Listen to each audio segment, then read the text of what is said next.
Ask Liebs Thursday. Oi!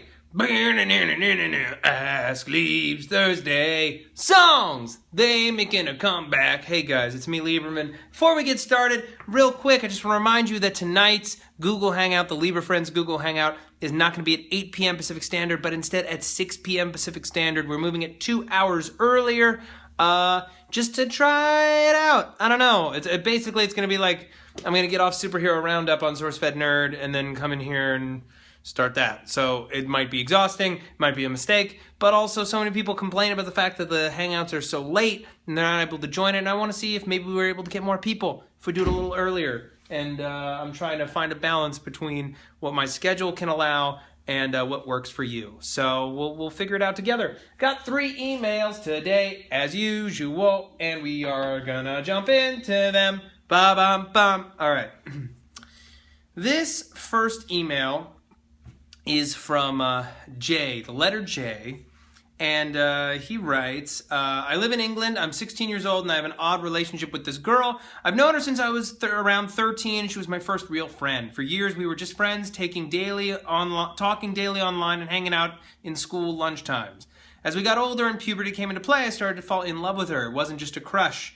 I helped her get over depression and self-harm, and she meant everything to me. She was the most important person in my life. Eventually, at 15, I told her that I really liked her, and she said she liked me too. However, she was in a relationship at the time. We met up, made out, and confessed our love for each other, and for a time I was truly happy. Bad. She was still in a relationship. Don't fucking do that. You know not to do that. You know it was wrong. No matter how much you love them, you don't do that if they're with someone. Continuing. I asked her time and time again to dump her boyfriend if she loved me back, but for some reason she wouldn't do it, no matter how many times she told me she loved me, and I said it back. I stopped meeting up with her, and I stopped talking to her. Good for you. But yet I still love her. I crave her attention and her presence, and when she does rarely talk to me, I still hold feelings for her, and by how she acts, so does she. We're both 16 now and haven't spoken in months. What do I do? Do I ignore her until I move away for college? College spelled with 2 E's, not an A. And forget, C-O-L-L-E-G-E. Do I pursue the love of my young life? I don't know. Please help, and thank you for reading this long-ass email, far from the longest I've ever had. P.S. Her boyfriend is an asshole who manipulates her and his friends for his gain. He doesn't deserve her, and ultimately I feel bad for her at times. If you want to know more, I can always give more information on what's happening, so please email back if needed. Again, thank you, and please continue your amazing work. Okay. Jay. First of all, I already said it, and I'm sure you know, because that's why you stopped it. It's wrong, no matter how much you love them, to make out with someone who's still got a boyfriend. Bad news. The fact that she is unwilling to break up with her boyfriend, and yet keeps telling you that she loves you, casts a negative light on her too. Now you say also that the boyfriend is an asshole who's very manipulative, and that can make it very difficult for somebody to break free of that hold or to juggle their feelings. But if she really out and out truly loved you, like crazy loved you, she would leave the dude. Which sucks. Because now you're stuck in a situation where the woman you love is saying one thing and doing another, and is taking advantage of your feelings and your patience and your youth. Fuck. That sucks. Do you have to ignore her until you go to college? No. If you've made it, but I don't think being around her is going to be healthy for you. Look, you've made your case, right? You've said, I love you, I want to be with you, I'm not going to touch you till you're out of this relationship. This guy is an abusive fuck. I don't know why you're with him. You deserve better than him. You should break up with him. And she still won't listen to that. She's going to make her own choices. And there's no reason for you to have to stand by and watch it if she's not going to take good advice. Also, if she's the kind of person who is willing to cheat on her boyfriend with you, what does that mean if you guys actually were able to get together? You'd be dealing with a lot of the same problems, but this time you'd be the boyfriend and she'd be cheating on you. So I'm sorry to say it, but the woman you love is not the woman you're supposed to be with. Sometimes that happens. It sucks. You will love again, just as strongly and far more functionally. Believe me, you will love again. You are 16 years old. You're going to live that time frame over at least 5 more times. Well, okay, at least like 4 more times, but still. That's a long life. You're barely a fifth into it. So try not to get too discouraged. Know that you'll love again. And don't beat yourself up for feeling that way and having feelings for her. Love is incredibly powerful. If we could stop it, if we could prevent ourselves from loving people who were bad for us, so many wars and fucking battles and deaths and all that shit would be avoided.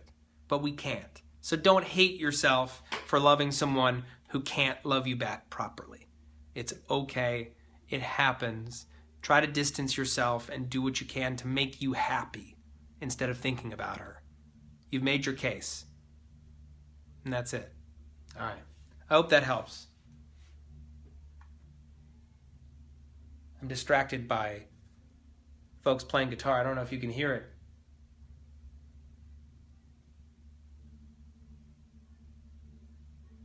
I think they're playing Blank Space by Taylor Swift. It's a solid song. It's a hip joint. Doing that Zaragoza thing. Okay. Hey, Matt. My name is Lieberfriend. I'm a 16-year-old girl from Ohio, a junior in high school, and am currently trying my hardest to deal with the abusive relationship between my mother and her boyfriend. For the last 5 years, we've been living in his home, and we have been almost completely financially reliant on him.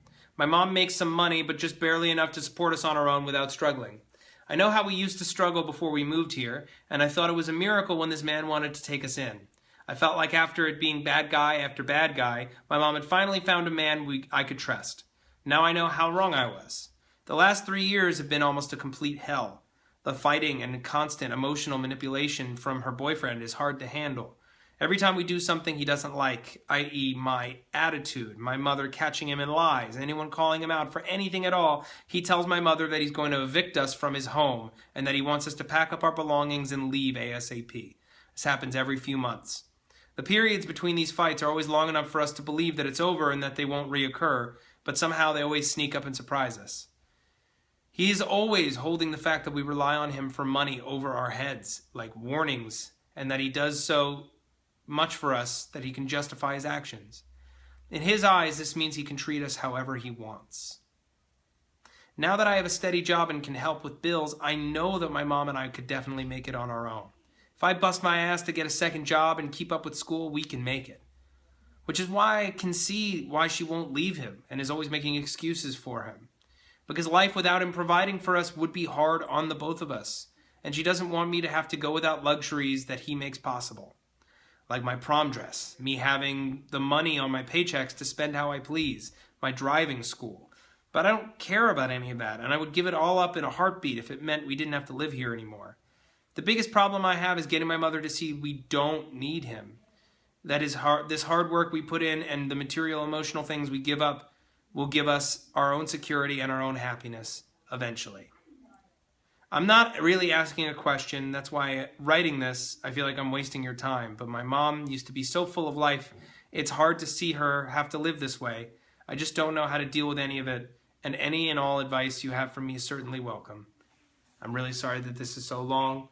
Best wishes and heaps of love to you, Liebs. And to everyone listening, don't forget to be awesome.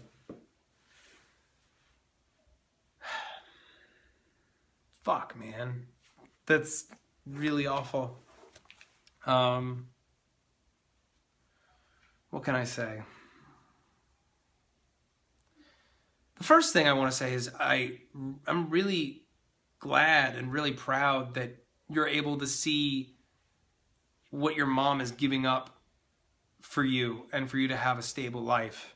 I know it's not working out that way and that you still have to reap a lot of negative consequences for it, but a lot of people never are able to really come to grips with and appreciate what their parents do for them, or when they do, it's a lot later in life. For me, a lot of the things that my parents did to give me a life worth living and to give me a shot at a good life, I didn't appreciate until very recently. And I try to make that very, very clear to them that I understand, because they should know that it wasn't all in vain.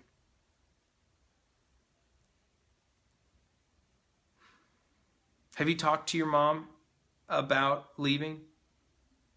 Have you ever laid it all out? I feel like you imply it in your email, but you never stated explicitly. I feel like maybe numbers might help. If you could come up with how much money you could potentially make, how much money between the two of you would need to make, or that you could make, that would make things okay for you to leave. That would be helpful.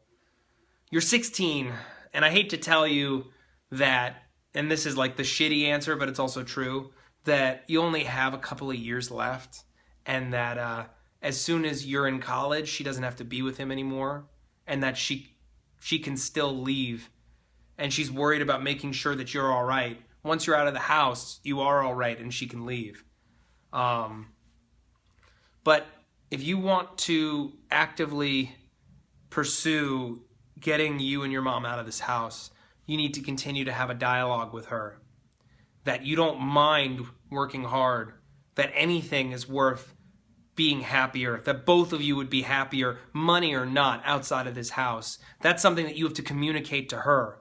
That she's trying to protect you, she's trying to give you a good life. Mom, the best life, the one that will make me feel the safest and give me the most opportunities, is one where we are out of this house and where I don't have to worry about seeing you suffer for my sake. If that's the message that you want to send your mother, you need to make it loud and clear, and not in any kind of like ultimatum way, but just in a heart-to-heart. Mom, I am approaching adulthood. I'm not blind. I have eyes in my head, and this is bad for both of us. It's not worth it. Nothing is worth it, and I can prove to you with these facts and figures that we can survive without him, and I'm willing to take that journey with you. I'm willing to take those risks. They aren't scary to me. They aren't scary to me at all. You have to communicate that to her and really be clear. At the very worst, you stay 2 years, you get out of the house, you go to college, and maybe it's easier for her then to jump ship and to wind up somewhere else. Adults, man. Some of them just want the best for us. Others are selfish fucks. Just know that your mom loves you very much, and she wouldn't put up with this shit if she didn't want to give you a great life. Just let her know how much you love her, and keep your head up. It won't last forever. Your life is still way out in front of you. You have so much to look forward to. Don't let this get you down. I hope that helps. All right, final email of the week. The subject line is, don't know if this is appropriate to bring up. Hi, Matt. So I've rewritten this email several times now, especially because I'm not sure how to bring this up or if this is even appropriate to ask you or talk to you about. I've watched Sourcefed since the channel first began back in spring of 2012. Needless to say, you're a great host. It's not needless. Thank you. That's nice to hear, always.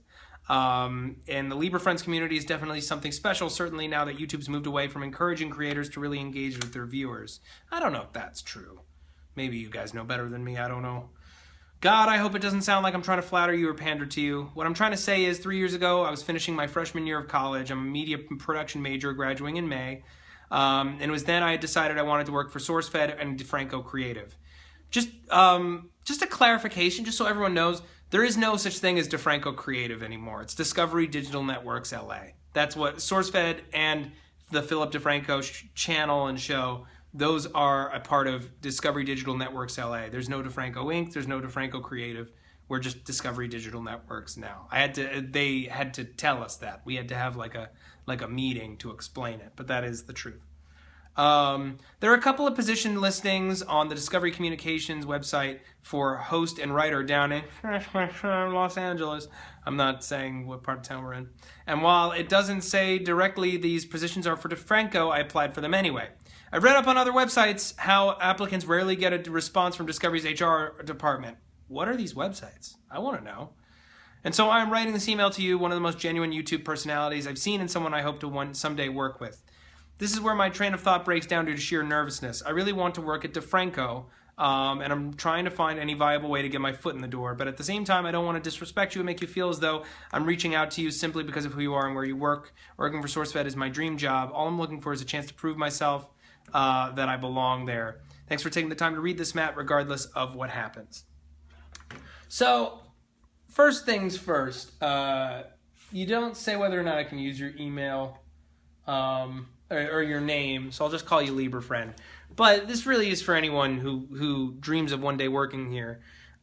Few tips for applying for creative jobs in the entertainment industry.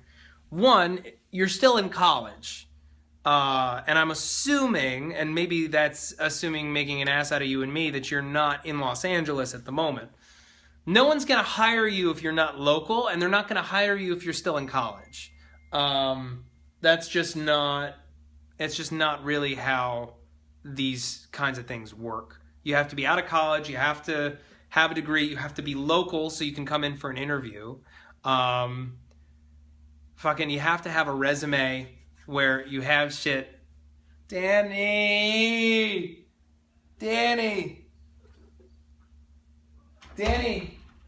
You want to come answer questions about why people will or won't get hired by Sourcefed? Yeah, let me I have to get Phil a glass of milk, no fucking joke. Okay. Give him a glass of milk for his cookie, and then I'll be right back in. Okay.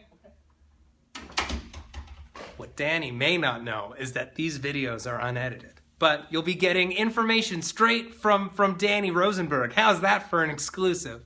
Yeah, you have to be local. You have to have a resume. Unless you're applying for a production assistant job, and even then you need to have some experience. You have to have experience on your resume. Are you working on productions at school? Have you edited it all? Do you have a reel? No one's just going to hire somebody with a head full of steam and a college degree. You have to have skills, a skill set, and a resume to show that that's what's going on. If you want to be a host or a writer, you have to have a body of work. I was a host at AfterBuzz TV and a sketch comedian and a stand-up comedian for over 7 years before I got my job here. Hey, girl. All right, hey.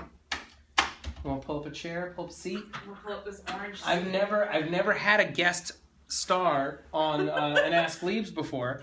But basically, this Lieberfriend, he wrote to me basically saying that all he wants is to work at Sourcefed. You should know these videos are unedited, so anything that you say is going in. Okay. That he wants to work at Sourcefed, it's his dream job. He's still in college, and he's heard on websites, I don't know what these websites are, that applicants rarely get a response from Discovery's HR department. What I've said so far is, one, we're not going to hire someone who's still in college. Right. Especially if they're not in town. We used to have an intern program. But we don't anymore. But we don't anymore. We just hire straight off. We might bring it back, but we don't know yet. But, so it says, okay, here's number one thing. It says for host writer. So I'm going to be honest. For hosts and writers, we hold auditions just like normal companies do. But you have to have, like, a body of work. You have to be someone who's been doing comedy, who's been... You know, like, you don't have to have an agent per se, but, like, you have a ton of improv experience. Yeah. You've been doing it for a long time. I've been doing live comedy for 7 years, and I was a podcast host for 2 years, and I was putting out over 9 podcasts a week. Yeah. Or you have to have an established YouTube following. Do you have a channel? Are you putting stuff on it? You should be making your own stuff. Yeah. So in regards to that, with talent, with that stuff, like, I think the only difference, so Will and Raina were interns. Yeah. And then they went off and did their own stuff. And then we had listings up and they came back. And so... Yeah, they both had their own channels. But like, Raina did other hosting before she came too. And then Will had his own channel. And I remember Will was silent his whole internship. His last day... Phil and some people saw one of his videos from his channel, and this is like 3 years ago. Yeah. And Phil goes, "Why didn't you show us that?" Yeah. He was like, "This is fantastic," because like Will's way more social now, but he was silent. Mm-hmm. He would just sit there and pull assets for the editors. Real nervous. He wouldn't say shit, and then it was like, but then you'd see his videos at home, and he was fantastic. Yeah. He's fantastic, and you're like, why did you say anything? Anyway, so for other positions like. like PA positions and things like that, we post them on staffmeup.com. You have to be living in the LA area. We can't. You have to. You have to be out here. Don't say you'll move from Mississippi to work here. Because you have to understand, we do have a huge fan base, but this is a business like any other business. And it's not something where it's a program where you're going to be like, I live in New Jersey or I live wherever. And it's like, you have to be here for a job. Yeah. So. You have to live out here. And I wouldn't move out here just to work here. Move out here if you want to live in Los Angeles and potentially want to work in the entertainment industry. Yeah. And if there happens to ever be a job here and you're fit for it, that's great. You go on Staff Me Up or Discovery Jobs, I think, posts all of those jobs. Yeah. But, you know, it's we can't, I mean, we only have 40 people here. Yeah. We can't hire everybody. It's a very small staff. And like, you know, editors all have a ton of experience. They have to be really good when they start. They can't learn on the job because we put out so much stuff every single day. Yeah. We've been lucky with like, it is when the intern program was around or when you get to a PA job, it's not a job where it's just like you're the PA. It's like it grows into something more. Mm-hmm. You know, our most recent office PA is now our graphic designer. Yeah. Because she showed us what she could do and we were like, you know what, like, we're going to make you, that's all you do. Yeah, because she was increasingly doing more and more and more graphic design. And if you've seen her stuff on the site, Starlene Hodge, she's amazing. She also does the Candy comics. Yeah, she does a webcomic. Yeah. Yeah. She's, you know, she's really talented, and because of that, we kept using her more and more for graphic design, which means we need another PA because we need her for doing graphic design all the time. So you got to go on Staff Me Up. It's posted under Discovery Digital Networks, and you know, it's just like any job. You got to be out here, and definitely don't ever change your whole life around for one particular company, you know? Mm-hmm. Like, when I was a kid, I was like, I'm going to work for NBC Universal. Wow. Because I want to work at Universal Studios. They're in the tubes now. I just wanted to work at Universal Studios. I wanted to like come to work every day and be like, I'm going to go on my lunch and go on Jurassic Park. Hell yeah. Do you think there are people there that do that? You know it. So if you're not, you're idiots. Yeah, you big dummies. Why don't you go do that? But life is like, I ended up here. Yeah. This has been incredible. Yeah.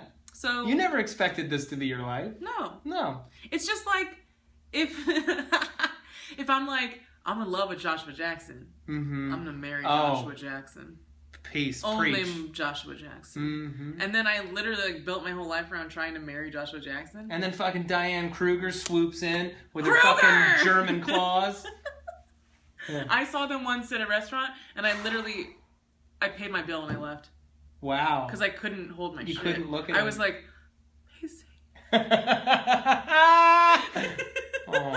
Anyway. Sweetheart. Also, if you seem crazy, we won't hire you. We won't hire you. Because it's not just about what you can do, it's also about can we have a good working experience. It's boundaries. Yeah. That's my number one, baby, is boundaries. If you know where this office is right now, don't come here, and it also probably means you won't get hired. I have a photographic memory. I will remember your face. I've answered the door to people who are like, I drove all the way across country, can I work here? And I was like, what is this, the 20s? You're like, I'm coming and I'm gonna work for the movies. Yeah, here's like, 5 cents. Buy yourself an apple dumpling and a coffee. That's all you can afford today. I drove all the way across country. Give me a job. I'm like, you don't understand boundaries. Yeah. You seem crazy. Yeah. No, I'm not gonna let you in this building. Yeah. And that's, you know, we're not saying that you're crazy. We're not saying that anyone's crazy. Boundaries But boundaries are important. Especially when you're dealing with, like, personalities and stuff like that. Like, also you have to think of Trisha, forever. She's had a fan that we will not name, who makes her feel very uncomfortable. Makes her feel very uncomfortable, constant contact in a way that is inappropriate. Who lives out here, and when Trisha has done theater, because she's a really beautiful, wonderful actress, aside from what she does here, when she's done theater, that person goes to their shows. Yep. In a not cool way. Yeah, and it makes her real uncomfortable. And that's like... So... You know, when we have to think about the hosts, because, you know, there are people out there who don't understand healthy boundaries or whatever, you know? Yeah, and that's the thing, is like when we're looking for people to hire, we're looking for people who want to come have a nice, fun, cool place to work, not necessarily because they really love Sourcefed. Not that that's a problem. Yeah. Our Audrey. She's so much more than that, but she's been here for 4 years.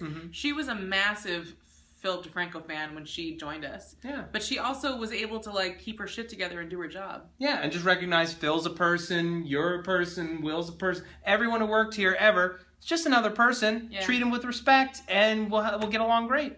So don't be discouraged by it. Just understand you have to be out here.